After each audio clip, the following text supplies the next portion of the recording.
Hey, good morning. This is Pastor Dan of First Line Church. It's good to be with you today. Our reflection this morning is pointing toward our text on Sunday, which is coming out of Isaiah 53, which the reason we can see Jesus so clearly in Isaiah 53 is that we have the privilege of being able to look at it through the grid of the cross. And that carries us to the Gospels. Because in the Gospels, what we see and read is the story of how Jesus came into our world, and he spent time with his disciples for three and a half years, showed us the kingdom of God, talked to the religious leaders of Israel, and they, according to John 1:12, did not want to have anything to do with him. And in fact, they were the primary reason that Jesus was ultimately put to death, at least the earthly reason. Now we see in Isaiah 53 that it was really God's design from the beginning. And even though this is hard to understand, it is important to be factoring God into the picture, God the Father, because we know that Jesus, God the Son, came to earth. And at the end of his earthly ministry, he went into Gethsemane after celebrating the Last Supper, which we believe was Thursday. And then after the Last Supper, he was carried off. He went to the Garden of Gethsemane, where he prayed that he would be delivered. And he said, Lord, even if this cup cannot be taken from me, may your will be done. And thankfully, he wanted to obey, but he was the perfect Adam. And so he was arrested that evening, and then overnight he was tried at the courts of Caiaphas. And then Friday he was presented to Pilate, and then Friday midday he was crucified. And that whole process is what we remember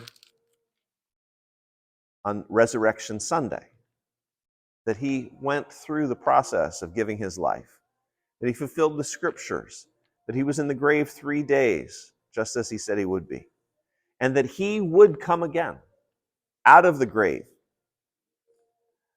In words of Tony Campolo, it's Friday, but Sunday's coming.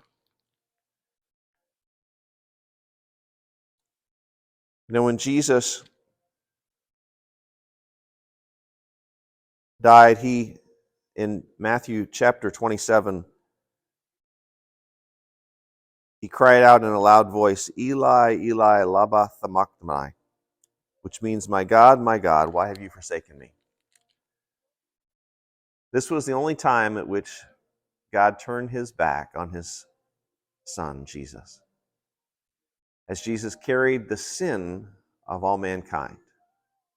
We read about that in Isaiah 53, where it says, surely he took up our infirmities and carried our sorrows. We considered him stricken by God, smitten and afflicted.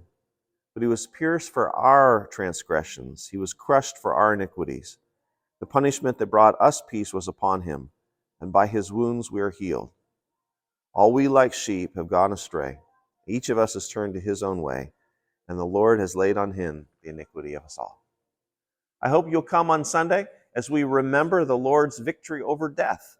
Sunday morning at 6:30 in the morning, we'll have our sunrise service, and hopefully it will be cloudless, and we'll see the sun come up, and we'll talk about how the ladies going to the tomb that morning were not on an easy morning stroll. They were on a mission, and then God changed their mission to be one that declared that Jesus was alive. And then at 10:30, when we gather for worship, we'll be talking about Isaiah 53 and how Jesus does fulfill the prophecy that Isaiah foretold. The suffering servant who would become the one who would give his life quiet, humble, but powerful.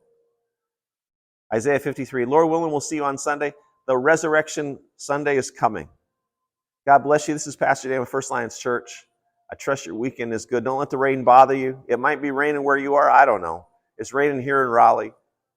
This is Pastor Dan, First Alliance Church. First Alliance Church is a great place to be. The Lord is soon to be risen. See you Sunday.